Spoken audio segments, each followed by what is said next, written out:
감사합니다. 하나님 말씀 함께 보도록 하겠습니다. 하나님 말씀은 구약 성경 신명기 7장 18절에서 26절 말씀입니다. 신명기 7장 18절에서 26절의 말씀. 한 절씩 교독하도록 하겠습니다. 그들을 두려워하지 말고 내 하나님 여호와께서 바로와 온 애굽에 행하신 것들을 잘 기억하되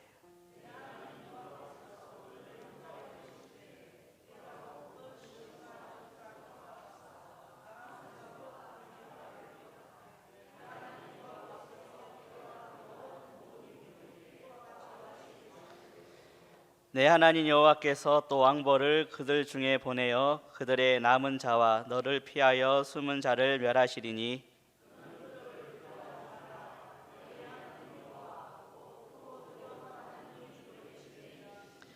내 하나님 여호와께서 이 민족들을 내 앞에서 조금씩 쫓아내시리니 너는 그들을 급히 멸하지 말라. 들짐승이 번성하여 너를 해할까 하노라.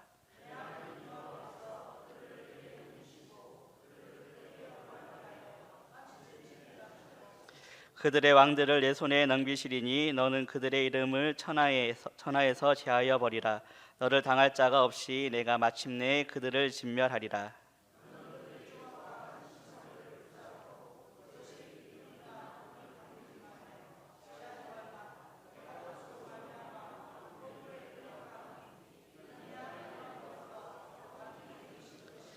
같이 읽겠습니다. 너는 가정한 것을 내 집에 들이지 말라. 너도 그것과 같이 진멸당할까 하노라. 너는 그것을 멀리하며 심히 미워하라. 그것은 진멸당할 것임이니라. 아멘. 옆에 있는 분과 이렇게 인사하겠습니다. 임마누엘의 하나님께서 당신과 함께 하십니다. 인사하겠습니다.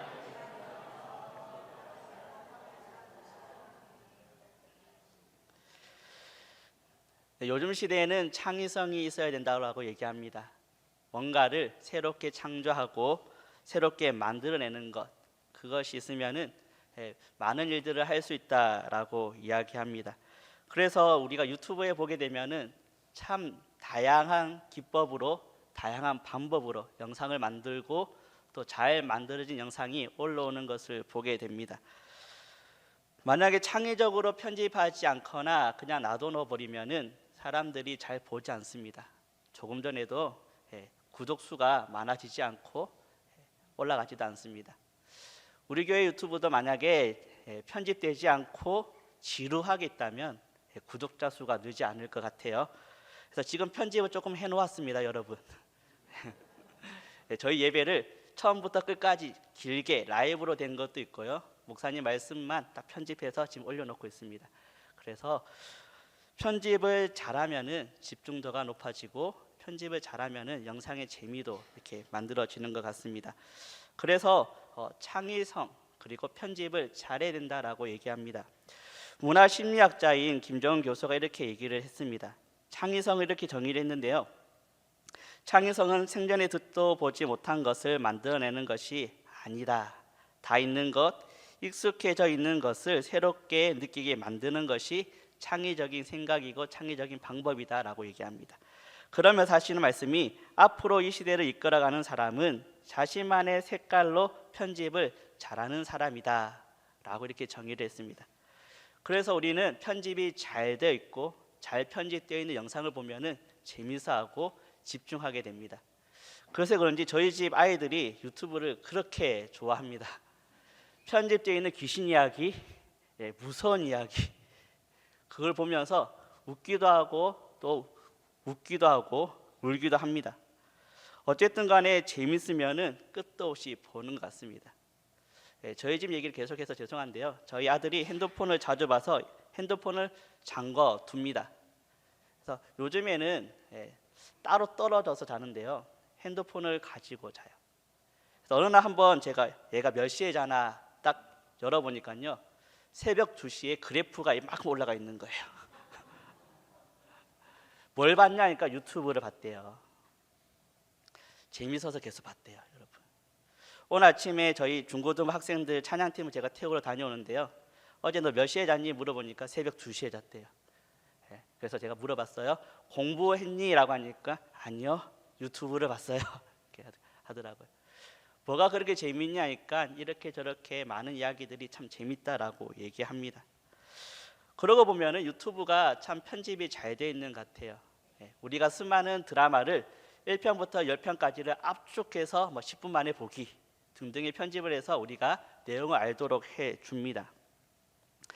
세상은 이렇게 자신의 색깔을 가지고 편집이 잘 되어 있고 잘 하다 보면은 남보다 앞서가고 다른 유튜브 채널보다 더 높이 올라가고 성공한다라고 얘기합니다. 근데 곰곰이 세상의 논리를 따라서 창의적 있게 자기 색깔에 맞게 편집을 잘하면은 세상적으로 잘 성공하는 것 같습니다. 근데 이것을 하나님 말씀에 대입해 보자니 조금 반대인 것 같습니다. 하나님의 말씀을 편집을 한다? 하나님의 말씀을 내 생각과 내 아이디어로 짜짓고 편집을 한다라는 것은 조금 다른 이야기인 것 같습니다. 하나님의 말씀을 편집하지 않고 잘 지켜나가는 것, 그것은 성경이 우리에게 성공하는 길이다라고 얘기합니다. 그래서 우리는 이 성경 말씀을 보면서 이 성경 말씀, 이 하나님의 말씀을 하나님의 뜻대로 그대로 받아서 생활하는 것, 그것이 우리의 지혜가 아닐까 생각해 봅니다. 그런 의미에서 오늘 신명기 말씀은 하나님께서 이스라엘 백성들에게 지난 일을 회상하고 하나님의 말씀을 주신 것을 다시 자세하게 풀어서 이스라엘 백성들에게 알려주고 있습니다. 왜냐하면 모세가 이스라엘 백성들과 함께 가나안 땅에 들어가지 못하는 상황이고 또 이스라엘 땅, 가나안 땅에 들어가는 이스라엘 백성들은 미래 가보지 않은 그 길을 걸어가야 되기 때문입니다. 그렇기 때문에 처음 가보는 그 길, 어떻게 보면은 수많은 생각과 수많은 고민과 다양한 사건들 가운데 어떻게 생활해야 되는지 그 지혜, 하나님의 말씀이 무엇인지 우리에게 알려주고 있습니다. 우리도 마찬가지입니다. 우리도 하루하루 보면은 가보지 않는 길을 지금 걸어가고 있습니다. 우리는 당장 예배 마치고 어떤 일이 벌어질지 모릅니다. 뿐만 아니라 내일 아침에 어떤 일이 또 우리에게 벌어질지 아무도 모릅니다. 전문가들은 올해 모든 것들이 힘들다라고 얘기합니다. 모든 분야에서 힘들어서 하루하루 살아가는 것이 더 힘들 수도 있다라고 얘기합니다. 그럴 때 우리에게 필요한 것은 이때 우리가 살아가는 참된 지혜가 우리에게 필요하다라는 겁니다. 그러기 위해서는 하나님께서 우리에게 주시는 말씀이 중요하다라는 겁니다. 그래서 오늘 함께 이 신명기 말씀을 통해서 우리가 하루를 지혜롭게 살아가는 그 은혜를 함께 나누고자 합니다. 첫 번째로는 오늘 하루를 살아가기 위해서는 임마누엘의 지혜가 있어야 됩니다. 오늘 본문 21절에 보면 이렇게 얘기합니다. 너는 그들을 두려워하지 말라. 너희 하나님 여호와 곧 크고 두려운 하나님이 너희 중에 계심이라 라고 말씀합니다. 오늘 말씀해 보니까 두려워하지 마라. 그리고 여호와 하나님, 크고 두려우신 하나님이 너희 중에, 아니 나와 함께 오늘 하신다 말씀합니다. 다시 말하면 우리와 함께 하시고 동행해 주신다라고 말씀합니다. 이렇게 말씀하시는 이유가 오늘 가나안 땅에 들어가는 이스라엘 백성들은 두려움이 있었다라는 겁니다. 그 두려움은 알다시피 광야 1세대가 느꼈던 아낙 자손들, 이스라엘 땅에 들어가고 싶었지만 정탐하고 왔을 때 자신들보다 크고 힘이 있는 이 사람들 보고 그들은 자신들이 메뚜기에 불과하다 말했습니다. 그래서 우리는 들어갈 수 없다. 하나님께서 들어갈 수 있다고 하는 곳에 본인들 스스로 들어갈 수 없다라고 말을 했죠. 결국 이들은 들어가지 못했습니다. 가나안 땅에 있는 아낙 자손들, 그들이 들어가지 않음으로 말미암아 아낙 자손들이 사라진 것이 아니라 계속해서 그 땅에 머물고 있는 존재하는 존재들이죠. 그들의 힘도 있고 능력도 있습니다. 하지만 부딪히면은 우리는 질 것 같은 두려움이 늘 있습니다. 하지만 오늘 하나님께서는 그들을 두려워하지 말라라고 얘기합니다. 왜냐? 내가 너와 함께하기 때문이다라는 겁니다. 우리가 살다 보면은 하나님께서 나와 함께하신다라고 늘 잘 알고 있는 말씀이지만 우리는 간혹 많이 잊어버리고 살아갑니다. 왜냐하면 우리의 눈과 우리의 몸과 우리 모든 현실이 그것을 잊게 만들기 때문이죠. 그렇기 때문에 우리는 예측 불가능한 곳에 늘 두려움을 느끼기 마련입니다. 노후에 대한 두려움, 홀로 남게 되는 두려움, 수많은 고민의 두려움, 건강에 대한 두려움, 사람에 대한 두려움, 죽음에 대한 것들, 또 많은 경제 분야에서 우리를 힘들게 하는 것들 참 많이 있습니다. 그런데 이렇게 다가오는 두려움의 근본적인 원인은 무엇인가? 오늘 나왔던 본문을 곰곰이 살펴보면 그 답을 알 수 있습니다. 오늘 왜 모세가 두려워하지 말라라고 얘기하면서 하나님이 너희와 함께 계신다라고 말을 할까요? 그들은 두려움 가운데 있었습니다. 왜냐하면 함께 하시는 하나님을 계속해서 잊어버렸기 때문이다라는 거예요. 백성들 가운데 두려움이 있게 되는 것은 결국 하나님이라고 하는 망각, 그 결핍 때문입니다. 과거에 역사하셨던 하나님, 나와 함께 하셨던 하나님, 기적을 베풀어 주셨던 그 하나님이 나와 함께 하셨던 하나님을 우리가 잊어버리고 있기 때문이다라는 거예요. 또 하나님께서 함께 하신다는 믿음, 하나님의 그 사랑이 우리는 늘 잊어버리기 때문입니다. 모세가 두려워 떨고 있는 이 이스라엘 백성들에게 두려움을 이길 수 있는 방법 얘기해 주고 있습니다. 오늘 두려워하지 말라라고 얘기합니다. 본문 18절과 그렇고 또 21절에서도 그렇고 두 번이나 두려워하지 말라라고 이야기합니다. 그리고 너희가 지금까지 걸어왔던 길을 되돌아보아라. 하나님께서 함께 하시고 도와주셨던 수많은 일들을 너희가 기억해내라라고 오늘 말씀하고 있습니다. 놀라운 기억을 잊지 말고 망각해서 잃어버리지 말고 하나님의 일하시는 것, 나와 함께하는 것을 내가 기억하고 나갈 때에 그 앞에 있는 것 두려움 우리가 이겨낼 수 있다라는 겁니다. 우리도 하나님께서 베풀어 준 수많은 은혜가 있습니다. 수많은 기적이 있습니다. 수많은 기도의 응답이 있습니다. 많은 기도의 제목들이 응답되어서 지금 우리가 살아가고 있습니다. 우리가 지금 이 자리에 앉아 있는 것 하나님의 은혜이고 하나님께서 인도해 주신 놀라운 은혜의 결과물이기 때문에 우리는 이 자리에 앉아 있습니다. 하지만 우리는 내일이면 예배가 끝나면 다시 세상으로 돌아갑니다. 세상 가운데 우리는 내 혼자 있는 것이 아니라 하나님과 늘 함께 한다라는 겁니다. 그래서 오늘 모세는 너희 중에 하나님이 함께 하신다라고 말씀합니다. 그래서 요한일서에서 이렇게 얘기합니다. 4장 18절에 말씀해 보니까 사랑 안에 두려움이 없고 온전한 사랑이 두려움을 내쫓으나니 두려움에는 형벌이 있음이라. 두려워하는 자는 사랑 안에서 온전히 이루지 못하였느니라. 결국 그들의 하나님에 대한 사랑의 결핍, 그 모든 것이 두려움의 원인이 된다라는 거예요. 우리 가운데 하나님의 사랑이 충만할 때, 우리가 하나님 안에 거할 때, 우리가 하나님 말씀 안에 거할 때, 하나님의 베풀어 주신 은혜 안에 우리가 거할 때 우리는 두려움에서 떠나갈 수 있다라는 겁니다. 그래서 두려움은 하나님이 주시는 마음이 아니다라는 거예요. 세상이 주는 마음이고 내가 만들어낸 허상이고 또 사탄 마귀가 우리를 넘어뜨리려고 하는 마음이다라는 거예요. 디모데후서 1장 7절에 이렇게 말씀합니다. 하나님이 우리에게 주시는 것은 두려운 마음이 아니요 오직 능력과 사랑과 절제하는 마음이다라는 겁니다. 하나님께서 주시는 것은 오직 능력과 사랑이라고 말합니다. 절제라고 말합니다. 이것이 하나님이 우리에게 주시는 마음이지 우리에게 두려운 마음, 안 되는 마음, 부정적인 마음은 하나님께서 주시는 마음이 아니다라는 거예요. 그렇기 때문에 우리 안에 이런 마음이 있다면 내버려 두서는 안 된다라는 겁니다. 떨쳐 버리셔야 된다라는 거예요. 과거에 나에게 베풀어 주셨던 하나님의 그 은혜, 그 기적과 은혜를 베풀어 주셨던 그 놀라운 사건들 우리가 곰곰이 기억해 보면 많이 떠오르지 않습니까? 그 하나님이 과거에만 계시는 하나님이 아니라 오늘도 나와 함께 하시고 내일도 우리와 하나님께서 나와 함께 하신다는 것을 우리는 믿고 나가야 됩니다. 그런데 우리는 연약합니다. 근데 분명한 것은 연약한 우리가 오늘 쓰러져도 하나님께서 힘주시고 내일은 함께 하지 않는 것이 아니라 뿐만 아니라 내일도 다시 또 함께 하신다라는 겁니다. 그렇기 때문에 우리는 하나님 안에 거하기만 하면 된다라는 겁니다. 그래서 오늘 모세는 하나님 안에 거하라. 하나님이 너희와 함께 하실 거다라고 말씀합니다.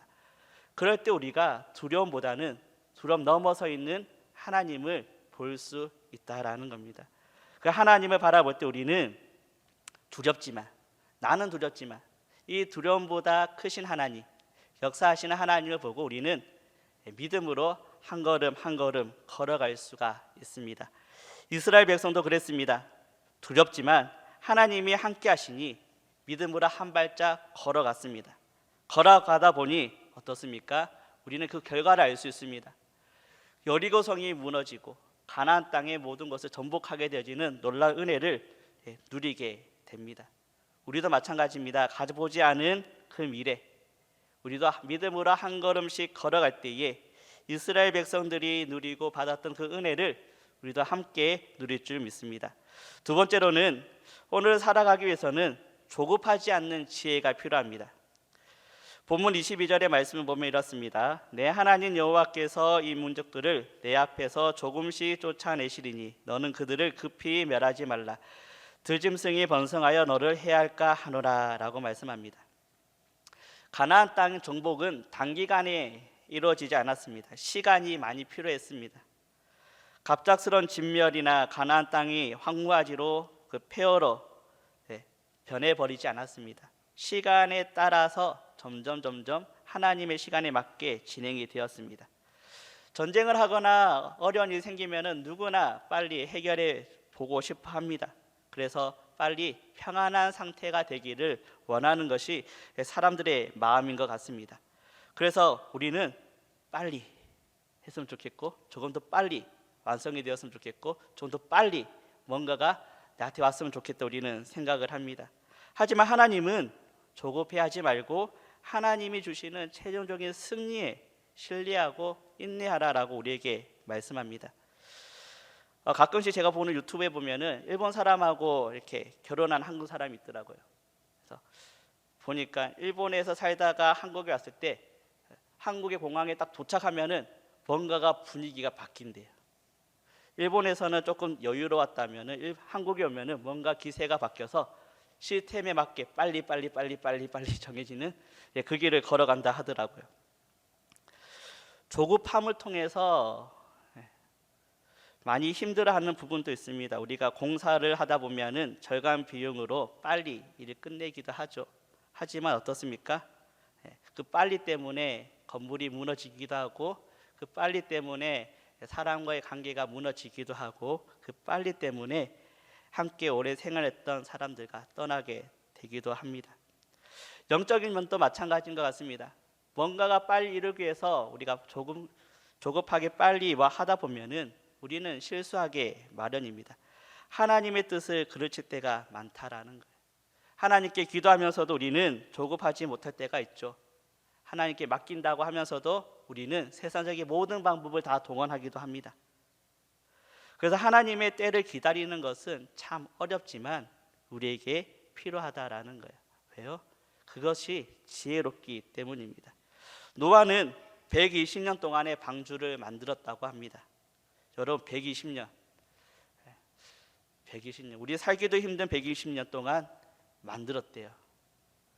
아마 120년 동안 만든다고 했을 때 모든 사람들이 아마 손가락질하고 아마 이상한 사람이라 취급했을 것입니다. 그렇지만 하나님의 말씀에 따라서 급하게 짓지 않고 120년이라고 하는 천천히 지었다라는 거예요. 세상 사람들의 소리 귀를 기울이지 않았습니다. 조급하지 않았습니다. 하나님의 말씀을 믿고 만들었다라는 거예요. 다윗도 마찬가지입니다. 선지자로부터 17살의 기름 부음을 받고 13년이 지난 후에 헤브론 땅에서 유대의 왕이 되어집니다. 그리고 7년 6개월 있다가 이스라엘 전체 왕이 되어지죠. 하나님 때는 다르다라는 겁니다. 우리가 다윗이었다면 빨리 왕이 됐으면 좋겠는데 기름 부었으면 빨리 왕이 되어서 나를 잘 다스리고 싶은데 그게 아니다라는 거예요. 요셉도 마찬가지였습니다. 요셉도 노예로 팔려가 10년 넘게 노예 생활을 했습니다. 온 시간이 걸려서 하나님 뜻을 이루는 사람이 되었죠. 하나님의 뜻은 우리의 시간과 다릅니다. 그렇기 때문에 우리가 믿음의 사람이라고 한다면 빨리 뭘 하는 것보다는 하나님 빨리 들어주셔야 됩니다가 아니라 하나님 뜻에 맞게 기다릴 줄 아는 인내가 필요하다라는 겁니다. 교회 성장도 마찬가지인 것 같습니다. 교회 성장도 빨리 성장하면 좋죠. 하지만 내실이 다져지지 않은 빠른 성장은 곧 무너지지 않겠습니까? 영적으로 충만하고 내실이 잘 다져지고 점점 많은 사람들이 오게 되어지고 하나님 믿는 사람들이 이 빈자리에 채워갈 때에 우리 교회가 부흥되지 않겠습니까? 송나라 학자 정이라는 분이 있습니다. 이 사람이 세 가지 불행의 얘기를 했는데요. 이렇게 얘기했다고 합니다. 첫 번째로는 어린 나이에 가계 급제하여 높은 자리에 오르는 것. 둘째는 부모 형제 덕에 좋은 벼슬에 오르는 것. 셋째, 뛰어난 재주와 몽정력을 가진 것, 즉 출중한 능력만 믿고 나태해지는 것. 이것이 불행의 세 가지라고 합니다. 결국 말하면 쉽게 빨리 무언가를 이루고 어떤 자리에 오르는 것은 불행하다라고 이 사람은 얘기했습니다. 여러분, 우리가 목표를 향해 달려갈 때 중요합니다. 빨리 가는 것도 중요합니다. 하지만 조급해지는 것은 위험합니다. 뭔가를 빨리 성취하지 말아야 한다라는 겁니다. 내 때와 하나님 때가 다르다라는 겁니다. 내가 원하는 때와 하나님이 하는 때는 다르다라는 겁니다. 그렇기 때문에 우리는 조급하지 말고 하나님께 맡겼다면 하나님의 때에 맞게 인내하며 기다려야 될 줄 믿습니다. 한번 생각해 보십시오. 내가 원하는 때에 이루어지는 삶이 더 유익할까요? 아니면 하나님이 원하는 때에 맡기는 삶이 더 유익할까요? 아마 하나님 때에 맡기는 삶이 더 유익하지 않을까요? 전능하신 하나님, 모든 만물을 다스리시는 하나님이 이끌어 가시는 삶이라고 한다면 나의 지혜보다, 나의 능력보다, 나의 경험보다 더 뛰어나지 않겠습니까? 우리는 한 치 앞을 알 수 없습니다. 그렇기 때문에 조급해지지만 하나님께 맡겨드리면 조급해지지 않고 때에 맞게 하나님의 은혜를 누릴 수가 있습니다. 그것이 우리 삶에 무엇이 되든 간에, 회사에서 간에, 또 사람들 관계 속에서 간에 조급해지는 것이 아니라 하나님께 내어 맡길 때에 하나님이 주시는 은혜가 우리에게 있는 줄 믿습니다. 이것이 우리에게 필요한 지혜가 아닐까 생각이 되어집니다. 세 번째로는 우리가 살아가기 위해서는 탐심을 버리는 지혜가 필요합니다. 25절에 보면 이렇습니다. 너는 그들이 조각한 신상들을 불사르고 그것에 입힌 은이나 금을 탐내지 말며 취하지 말라. 내가 그것으로 말미암아 올무에 걸릴까 하노라. 이는 내 하나님 여호와께서 가증히 여기시는 것임이라. 하나님께서는 오늘 취하지 말라, 신상들을 불사르고 그것들이 입힌 은이나 금을 탐내지 말라라고 얘기합니다. 가나안 정복에 있어서 많은 민족들을 정복할 때 탈취물이 참 많이 있었습니다. 하지만 하나님께서는 그 모든 것들을 철저히 금지하셨습니다. 파괴하라 하셨고 그 모든 것을 불태워 소유하지 말라라고 하셨습니다. 왜냐하면 그것으로 인해서 우리가 무너지지 않을까 생각했기 때문입니다. 탐심은 자신이 가지고 있는 것, 간절히 바라는 마음이 탐심이라고 합니다. 다시 말하면 다른 사람에게 속해 있는 것을 욕심내는 것, 이것이 탐심이라 얘기합니다. 탐심을 얼마나 많이 소유하느냐가 중요한 것이 아니라 그 어리석은 그 탐심의 욕심을 많이 갖고 있는 것, 그것이 어리석은 신념에 근거하고 있다라고 합니다. 한마디로 탐심은 하나님께서 주신 것으로 만족하지 못하는 마음, 내가 원해서 가져야 되는 마음, 그래서 탐심만큼 사람을 추하게 만드는 것이 없다라고 얘기합니다. 여러분, 탐심에 사로잡히게 되어지면은 결국 하나님의 말씀을 무시하게 됩니다. 하나님이 가지지 말라고 하는데 나는 갖고 싶어 하기 때문이에요. 조정미 목사님께서 쓴 길을 찾는 사람들이라는 책이 있습니다. 이것에 보면 이런 글이 있더라고요. 배는 바다 위에서 위험한 것이 아니라 뱃속에 바닷물이 들어올 때가 위험하고, 사람은 세상에 서서 위험한 것이 아니라 세상의 탐심이 우리 속에 들어올 때 위험하다라고 말을 합니다. 배가 바다 위에 떠 있는 것은 위험한 것이 아닙니다. 당연한 것이죠. 배가 바다 위에 떠다니기 위해서 만들어졌기 때문이에요. 항구에 머물러 있으면 배가 아닙니다. 바다 위로 떠다녀야 됩니다. 배가 위험할 때는 배에 구멍이 났든지 풍랑이 치든지 바닷물이 뱃속에 들어올 때입니다. 마찬가지로 우리 그리스도인이 세상에 있는 것은 위험한 것이 아닙니다. 우리가 세상 가운데 당연히 살아가야 되는 것이죠. 예수님은 우리에게 세상의 소금이고 세상의 빛이라 하였습니다. 하지만 세상에 살면서 세상의 탐심이 내 안에 들어오면은 그것이 위험하다라는 겁니다. 오늘 이스라엘 백성들에게 하나님께서는 너희가 들어가서 모든 것들을 불사르고 탐하지 말고 다 내어 던져버리라 라고 얘기합니다. 하지만 이스라엘 백성들이 어떻습니까? 여리고성에서는 하나님의 말씀을 무너뜨리고 나서 다 취하지 말라라고 했는데 어떻습니까? 취한 사람이 있죠. 결국 아이성 전투에 지고 말았습니다. 엄청 큰 여리고성 전투는 이겼는데 작은 아이성이라고 하는 그 성에서는 전쟁에 지고 말았습니다. 알고 보니까 아간이라는 사람이 하나님께서 취하지 말라는 금은품을 취했기 때문입니다. 그리고 하나님의 말씀을 어긴 이스라엘 백성은 결국 패배하게 되어지죠. 패배한 여호수아가 하나님 앞에 한탄하면서 하나님 앞에 질문을 했습니다. 그때 하나님께서 이렇게 말씀하셨습니다. 여호수아 7장 10절에서 12절 말씀입니다. 여호와께서 여호수아에게 이르시되 일어나라, 어찌하여 이렇게 엎드려 있느냐. 이스라엘이 범죄하여 내가 그들에게 명령한 나의 언약을 어겼으며 또한 그들이 온전히 바친 물건을 가져가고 도둑질하며 속이고 그것을 그들의 물건 가운데에 두었느니라. 그러므로 이스라엘 자손이 그들의 원수 앞에 능히 맞서지 못하고 그 앞에 돌아섰느니 그 온전히 바친 물건을 너희 중에서 멸하지 아니하면 내가 다시는 너희와 함께 있지 아니하리라 말씀합니다. 한 사람의 탐심이 그 공동체를 무너뜨렸습니다. 오늘 말씀에 보면 무서운 것이 뭐냐면 다시는 너희와 함께하지 않겠다라고 하시는 하나님의 말씀입니다. 여러분, 하나님 없으면 살아갈 수 있을까요? 하나님 모를 때는 상관은 없었지만 하나님을 믿고 하나님의 말씀을 따르다 보니 하나님이 나와 함께하지 않는다. 그건 정말 무서운 일인 것 같습니다. 그렇기 때문에 탐심이 정말 무섭습니다. 신약 성경의 골로새서 5절에 보니까 이렇게 말씀합니다. 그러므로 땅에 있는 지체를 죽이라. 곧 음란과 부정과 사욕과 악한 정욕과 탐심이니 탐심은 우상 숭배이니라 라고 얘기합니다. 탐심이 얼마나 무서운지 탐심은 우상 숭배와 동일하다라고 얘기합니다.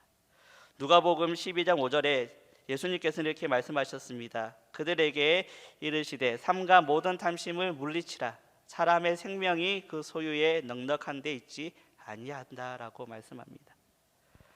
탐심은 어떻게 보면 누구나 가질 수 있습니다. 하지만 그냥 두면 안 됩니다. 그냥 두면은 탐심이 나를 무너뜨립니다. 나를 실패자로 만들어버리고 하나님 앞에 설 수 없게 만든다라는 거예요. 하나님보다 더 높은 자리에 이 탐심이 올라가게 됩니다. 그래서 오늘 하나님께서는 오늘을 살아갈 때 우리에게 욕심 내어버리라 라고 말씀합니다. 그래서 하나님께서 나에게 주신 것 자족하며 살아가는 삶이 귀하다라고 말씀합니다. 세상 살아가는 거 쉽지 않습니다. 어렵습니다. 아나자손과 같이 거대합니다. 어디서 어떤 사건이 터질지 모릅니다. 하지만 분명한 것은 오늘 말씀하신 것처럼 하나님 말씀을 통해서 우리는 지혜롭게 살아갈 수가 있습니다. 하나님은 우리와 함께 하실 때 우리에게 두려워하지 말고 하나님 말씀대로 살아가라라고 말씀합니다. 조급해하지 말고 하나님의 때를 기다리며 인내하라라고 말씀합니다.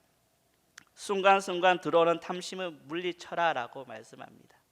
그 안에 탐심이 아니라 하나님의 말씀, 예수 그리스도로 채우는 저와 여러분 되었으면 좋겠습니다. 내일부터 고난주간이 시작이 되어집니다. 고난주간, 어떻게 보면 예수님을 깊이 묵상하는 믿음의 시간이죠. 여러분 이 시간대 어떻게 지내시겠습니까? 이 시간대 내 안에 있는 더러운 죄들은 내어 던져버리고 탐심도 내어버리고 오직 그 안에 예수 그리스도로 채워질 줄 믿습니다. 하나님께 받은 은혜가 있습니까? 하나님께 받은 기도의 응답이 있습니까? 그 응답을 그 마음에 채워 보십시오. 그 안에 하나님의 은혜가 넘칠 줄 믿습니다. 그 은혜가 우리를 살리고 우리를 걸어가게 하실 겁니다. 우리는 하나님의 사람입니다. 하나님의 사람답게 명예를 지켜나가는 저와 여러분 되었으면 좋겠습니다.